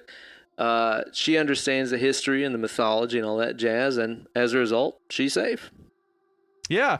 And it seems like the people who do the tricks are the ones who get the tricks. That's exactly right. And the ones who are more into the treats are the ones who get the treats. That's right, man. And then that also kind of comes true with our sort of final character of the anthology, which is Mr. Krieg, played by the amazing Brian Cox, which is fantastic. Yeah. I love him in so much stuff. Man, he's so great. Surprising the first time I saw it, just like, why is it? Like, I mean, the people in this movie aren't lightweights, but like Brian Cox is in this movie. What? Well, and the thing is, too, is it took me a while to recognize him. I recognize him by voice more than I did by sight because he's wearing some facial prosthetics and stuff in this movie, too. Yeah, he's got some makeup on and stuff. It looks like they did something to maybe indicate that he had been in an accident. Yeah. Well, and apparently, too, like, the look of his character and stuff was apparently based on John Carpenter. Oh, okay. And here's the thing, too, and this is something that, like, I noticed whenever we were watching it for the first time, or I noticed for the first time when we were watching it the other night, and then I read some other stuff online a second ago that kind of confirmed it. So, again, his appearance was sort of based on old grizzled, haggard John Carpenter, one of my favorite people ever to live.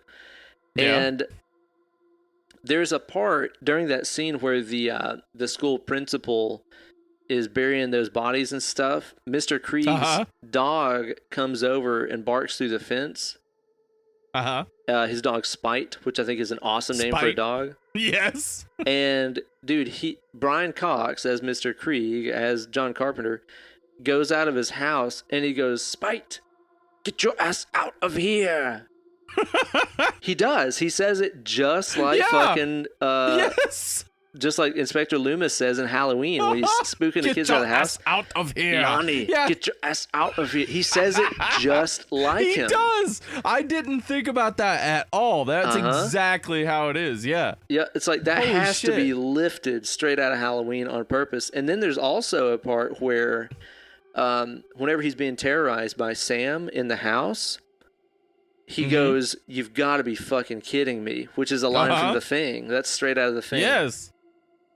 Goddamn right, man. I know. Hell yeah. So that character is just a straight up homage to John Carpenter, which makes me love this movie even more because I mean, dude, you can watch this movie and it just reeks of being made by somebody who loves horror movies. I mean, just like how Cabin in the Woods is, where it's like, it's not necessarily out to be the best horror movie of all time. It's not. Trick or Treat is not out there trying to be the best horror flick ever. It is out there being like, I love horror movies and I want to be a part of this and give people that love horror movies something to enjoy. Here it is. I think it's trying to be what it is, and that is a movie to watch at Halloween. Like the movies we listed before this, it's not overly like frightening. No. It has like it still has a family sort of appeal, but for like a family with teenagers. Yeah, exactly. It still has all that. Yep. And also like just because you mentioned it, like the person who made this, Michael Dougherty, he's the writer and director of this. He also has writing credit on X2 and X-Men Apocalypse. Definitely his work on X2 and the fact that Bryan Singer is a producer of this is why Brian Cox is in this. Sure. But he probably also had a bad one too. Yeah, exactly. He also directed, though, a movie that I think we should probably cover around Christmas time. A movie called Krampus, starring Adam Scott. Oh, shit. And that movie's fucking awesome. I haven't Really seen it, good. so we will do that at Christmas time. Good idea. Yeah, but Michael Dougherty, he definitely does have this, like, throughout this movie and Krampus, it's like this great sense of how a movie can really be ensconced in a particular time. Like, Krampus is a great movie to watch around Christmas. Trick or Treat is a great movie to watch around Halloween. Like, it really not only just has the good horror feel and the good tales and the good backstory, but it really just feels like it fits in that exact moment. I can't wait till he makes a movie for my favorite holiday of all, Daylight Savings Time. Hell yeah. where oh my god, here's my pitch for Daylight Savings Time. Okay, there's an alternate universe that is through spooky action connected to ours. Yeah. And so on their world, they don't have daylight savings time, but they actually lose an hour each year because we take it from them. Oh, shit. Uh-huh, yeah. And so on that world, they're slowly losing an hour each year, and they don't get it back because a separate universe gets that other hour. Or what if the storyline was about those people in that alternate universe, and it's kind of like The Purge, where once a year you get to do whatever you want. Only for these people, it's like once an hour for 1 hour every year. An hour, yeah. Yeah, you get to hop into this parallel universe and just do whatever the fuck you want, and then go back into your regular universe, and everything's fine. You could probably do some pretty fucked up shit with that. You could do some awesome shit with Trademark Dead and Lovely. Yeah, guys. Hey, all right. Nobody steal homeschool horror. I'm halfway through that script. Okay. No, nobody can take our Mannequin prequel where some serial rapist gets put into a real doll. Yep. Etc. We've got so many. We really have. Every time I listen back to an episode before we release it, because we record maybe 3 weeks in advance. Yeah, typically. Every time I listen back to an episode, I have to go back and write down all the ideas we had. Yeah, it's like, oh shit, hang on now. It's so good. Yeah, so the story of old Mr. Krieg there is a really cool one, where he is he's definitely the Ebenezer Scrooge of the whole operation, where he is visited by literally the ghost of Halloween past, because he's visited by the ghost of one of these kids that he killed because he was the bus driver. Yeah, he was the bus driver, and he is obviously, because what we see is he throws a bunch of pictures into his fireplace, and it's almost like he's never gotten over that event. Yeah. And maybe he's trying at this point to just put it behind him, and this is the time when it all comes back to him. And so, yeah, we have him, like, he gets taught his lesson by Sam. It's a hard lesson. Real fun, fucking just the two of them beating the shit out of each other. And we get to see Sam's true sort of baby pumpkin head face. Oh yeah. And then Sam just leaves. Sam's like, okay, you've learned your lesson. And Sam just leaves, and then we see some trick-or-treaters knock on his door. He comes to the door all bandaged up, but he has candy to hand out. He's learned his lesson. Give out candy, keep the traditions. But just like how the werewolf story sort of subverts, like, if you keep their traditions, everything will be okay, and really drives home that you have to believe in Halloween. You have to have a strong spirit of Halloween to survive Halloween. He gets a knock on the door, and it's all the kids from the bus crash, and they kill him. Like, that's the end of the movie, but like, it gives us like that great comic book, like comic strip look at them just slaughtering him. I love too just how the kids So look cool. when they're standing it on the porch. They're all like black and rotted and kind of burnt looking. I think they look so cool. They chose those costumes really well. The Dracula kid, who has the only lines of any of those kids, he's so great, so perfectly done. The kid in the rabbit costume, who's like a fat cool. kid, it's so cool and creepy. Like, then the perfectly creepy. baghead kid, it was just like the a bag. baghead kid with like the weird teeth. Yeah. Like, it's so cool. It is. Yeah, man. like the design of those costumes is so perfect, and then like it really plays well when they're also grimy and covered in slime from the quarry. Like, oh yeah, it's so good, man. And again, the really fun thing about all 5 of those stories is that they are not just 5 separate stories that exist in separate universes, or even that were written by separate writers, as is the case in a lot of anthology flicks. They all, again, very much like Pulp Fiction, are existing within the same timeline, within miles of each other, within hours of each other, and we get to see their stories weave in and out of each other if you're observant, and overlap, and the timeline is all weird and wonky, which is cool. oh, we did forget one part, of course, the important story where Sam takes Marcellus Wallace's wife to Jackrabbit Slim's. He and does. Then she ends up snorting his heroin, and God damn, I said God damn. exactly like that. She orders an expensive milkshake, which he finds silly, but then they do a dance to a Chuck Berry song. Yeah, and it's fun. Listen, I'm imagining it in my head right now, Uma Thurman and Sam from this movie doing that dance at Jackrabbit Slim's. That would be so awesome. It absolutely works for me, dude. It absolutely works. I really dig this flick, man. I love the fact too that like there's so little CGI in this movie. There's very little. Like we mentioned, the werewolves are practical. Old Pumpkinhead Sam is practical for sure. There's a shot or two where maybe like where he's on the ceiling or something that's CG. Yeah, but only slightly, because it's green screened for sure, but like that's definitely not a CG Sam. That's an actual like person for sure. Exactly. And you know, I was talking about that earlier with some friends and stuff, man. It's like, especially in the horror genre, these filmmakers have got to get wise that true horror fans don't want to see CGI. Like, we are the people that are the pickiest about, I want to see the real shit. You know, it's like that was one of my only really big complaints about the new It, is some of the lazy CGI in it. It's like they should know better. Horror fans know what can be done with makeup and lighting and animatronics and puppets. We know. We've seen it. You know, if you've seen any of these great Stan Winston flicks, you know how great an armature and a puppet and an animatronic and a makeup can look.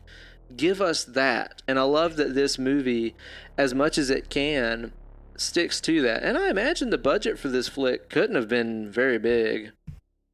Yeah, I'm assuming not, since it ended up just going straight to video, but I'll have to look that up real quick. Well, you keep talking. Yeah, well, that's the thing that kills me, is like, you know, something like the It remake, you know, that thing had an absolutely astronomical budget, and they could have just fucking hired, you know, Greg Nicotero to do some special effects makeup or whatever. This movie definitely didn't work on a gigantic budget, and they still stuck to practical wherever possible. Again, god damn it, man, fucking Alien Covenant, dude. It's like, you have Ridley Scott money behind that, and you can't fucking put me a guy in an alien costume. Horror movie fans want to see the real stuff. We don't want to see fucking CGI, Michael Bay Transformers stuff all over the place. So I appreciate the fact that in this movie they stuck to it as often as they can. If I have one complaint about this movie, and it's really only a partial complaint, I don't find the soundtrack to be especially memorable. There's a few themes in there that I think are pretty memorable, where like there's that one of the kids kind of singing that's like, ah, that part. Yeah. That's pretty memorable and pretty creepy, but that's in the movie a few times, and I do like that, and I can hear that and go, oh, that's from Trick or Treat.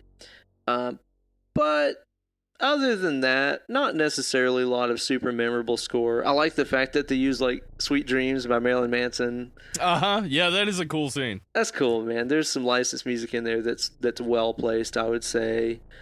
But yeah, just the original score for the movie, other than the children singing theme, which actually reminds me of one of the themes from Castlevania Symphony of the Night, which is probably why I like it so much. Other than that, I guess the soundtrack could have been a little bit more attention grabbing, but other than that, I really cannot think of much else that I would change. So you got any final thoughts or ratings on this flick, Steve? Man, I'll tell you what, I really love this movie.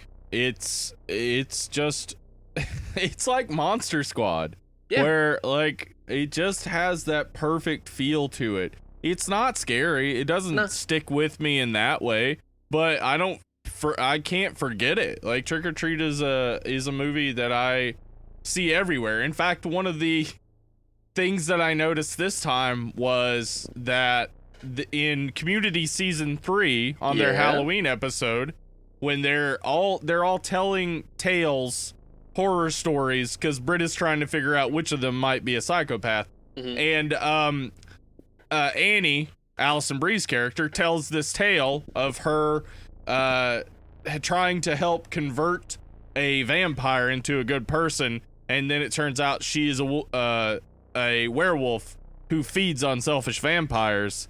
And I was like, oh my god, that's from Trick or Treat. Like that's what they were doing. And like, so this movie's had impact. It's still horror fans love it. Yeah, it's gonna keep having impact, I think, because it still holds up so well.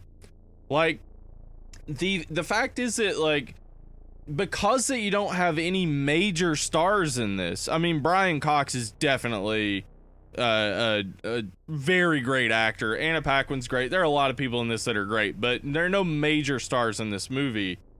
It's gonna be one of those horror movies that people watch, 15 years, 20 years from now, and they're gonna think that they've found a gem. Like, they're gonna think they found something that nobody else knows about. Yeah, because like I never remember seeing this in theaters, and it's like, that's exactly straight to video. Yeah, and it's going to be somebody's favorite movie over and over and over, as it's on Netflix, Hulu, etc. Every year around Halloween, somebody's gonna discover this movie and be like, oh my god, I love this fucking movie. It's a great horror movie. I have no real major problems with it at all. I don't think anything really could have been improved in any real sense. I mean, obviously the movie could be perfect, I guess, in some realm, but in this realm, it's as perfect as a horror movie can get, in my estimation. It's not my absolute favorite. It doesn't scare me. Again, it's not terrifying. So when I say I give it a 8.5, it's a high 8.5. It's as high of an 8.5 as you can get. I totally understand that, man. I'm with you, dude. It is completely a movie that was definitely made by horror fans for horror fans. And I mean, the best way I would think to describe it is it's like a cross between a major horror movie fan service movie like Cabin in the Woods meets Pulp Fiction. And those are two of my favorite movies. I love Cabin in the Woods so much because that is so clearly, again, a movie made for fans of the horror genre. And it kind of like this movie, man. Like, this movie respects the genre of horror, and it plays upon our expectations of what we expect certain character types to do. And if you're a fan of horror movies, those characters don't do what you expect them to do. It's got some twists and turns, but it never seems like super forced. Like, bet you didn't see that coming kind of shit, you know? Yeah. It looks fantastic. The humor in the movie is very well played. It's like anything in the movie that tries to be funny is funny, and it lands, and it's delivered well, because I think all the actors in this do a great job. Like, I can't really think of anybody in this movie that sucks, that I was like, oh man, this kid really drug it down or whatever. I think everybody does a great fucking job, man. I really enjoy it. Puts me in the Halloween spirit every single year. I'll never not watch this movie. Yeah. And, you know, I'm with you. It's one of those that I love showing to people that have never seen it, because so many people haven't seen this flick because it did not get big distribution and stuff like that. So it's always fun to be like, you've never seen this? Oh, you got to sit down and watch this flick. And without fail, everybody I've showed it to is like, oh my God, I can't believe I've never seen this. It's fantastic. I really love the movie. I love too, I don't think we made a big enough deal about that cool kind of, you know, even though this movie doesn't have a framing kind of device like a lot of anthologies, it is sort of framed in this comic booky panel drawing kind of thing. Yeah, we do get the idea that it comes from a comic book, which is like, that's like Tales from the Crypt sort of thing. Like, we get the idea that it has this source material in a horror comic because it shows us in the introductory credits these real cool comic designs, and at the end we see these cool comic strips of Mr. Creed getting killed. So, like, so cool. Very, very cool. And again, it just leads you to think, oh, I bet the guy that made this movie probably read Tales from the Crypt and stuff like that. Yeah. All these other horror comics. Really well done. Just a love letter to the horror genre. So if you are a horror movie fan and you haven't seen this flick, definitely check it out. You're going to love it, man. For me, this movie is, man, it's a 9 out of 10. It really is. I really just enjoy this movie. This is a chicken soup movie for me, where, like you said, it's not necessarily scary. I wouldn't really say there's parts in this that do make me feel like chills or afraid or anything like that, but I don't fucking care. It just puts me in such a good mood to watch this flick. So it's a 9 out of 10 for me. Love it. Awesome. All right. So, guys, listen, next week we're going to be covering Friday the 13th. Huzzah, the OG. Yay. Friday the 13th, you know, kill mom, etc. Blah, blah, blah. We're doing it particularly because next week there is a Friday the 13th. It is the perfect week to watch Friday the 13th and be reminded that those movies had nothing to do with Friday the 13th whatsoever. It's true. There was even a Saturday the 14th in there and a Sunday the 15th and so on. That's true. But hey, coming up in November, we got a big thing coming on. Guess what, guys? Big old thing. November's got 5 Wednesdays in it, and guess what we're doing for those 5 Wednesdays? The 5 Wednesdays of November are Nov Empire. I see what you did there with the words. Yeah. So for Nov Vampire, we're going to be covering 5 vampire movies. Now, up to this point, we haven't done a single vampire movie. We did do Near Dark, classically, as our first episode, but it was lost, the sadly. Legendary lost, greatest podcast of all time. So, we're going to be posting 10 vampire movies on our several different accounts, Instagram, Twitter, Facebook, etc. And we're going to have you guys vote to decide what 5 vampire movies we cover throughout No Vampire. And you know what is one of my favorite things about internet voting is that the fact that I'm putting Twilight on the list of potential movies we cover means we're going to be covering Twilight. Oh, no. So get ready, probably, to cover the 5 silliest vampire movies we've ever covered. Oh, man. So anyway, please go vote. You can find us on Instagram and Twitter at DeadLovelyPod. And we have a Facebook group. I'll post the poll on each of those things If you send us a vote by email, I'll go ahead and count it. deadandlovelypod@gmail.com. And I guess if for some reason you just want to shout into the void what vampire movie you want to see, try that and see if it works. Yeah, maybe we'll get like a telepathic resonance of something that somebody, I feel like someone just mentioned Bram Stoker's Dracula. Oh. Thank you guys so much for listening. You guys can find me on Instagram and Twitter at Ben Eller Guitars. Where can they find you, Steve? You can find me at Steven Spratling. That's Steven with a V, the only way to spell it. I'd also like to encourage you guys to please go on iTunes and rate and review this podcast. It just takes a second, and it really does help us out tremendously to show up on those searches and top 10 lists and shit like that. Really helps us be a lot more findable. So you guys, please be sure to go on iTunes, rate and review us, even if it's just a one-word review that says dope or something like that. So just be sure to keep it G-rated or else iTunes won't post it. But yeah, please do rate and review this show. Thank you guys so much for listening. You guys have been absolutely delightful. Meanwhile, me and Steve, well, we've been dead and lovely. Fuck Delilah. Bye-bye. Fuck Delilah.